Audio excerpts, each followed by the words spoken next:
So my background, I've been a police officer and I've been in drug squad and knew the law fairly well, so that's how I fell into it. And then 2010 came the Pike River explosion, and I knew something was going to be turning around over the horizon. And then once the new Act came in, then I developed a process to make sure that businesses understood where they needed to be and around compliance and staying legal. The Act comes from Australia, and it's been there since 2011. They've had a 49% drop in workplace deaths in 10 years over there, so I'm expecting the same over here. The Act came out in April of 2016. In July 2018 there's been 312 prosecutions, 10,623 enforcements, so Worksafe are out there and they want to make sure that you're doing it right. Essentially, people have got to go through a why.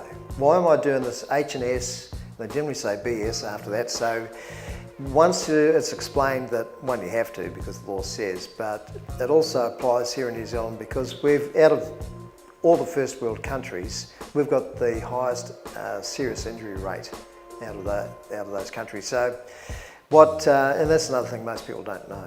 So every week somebody's getting killed, and around 230 ending up in hospital. Probably the biggest outcome for most business, which most business hasn't looked at, is how do they assess what could potentially go wrong when they're doing something. And once people understand what a risk is, which essentially, if you're walking along in the workshop and there's something there that could trip you up, then it's a really good idea to move that object away or not have it there in the first place.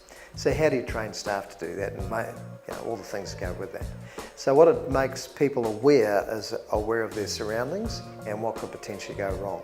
Very straightforward process, something we've never done before, but once it's done, people have a whole change of attitude towards safety. The law doesn't change that much once it's in. There'll be amendments that come through.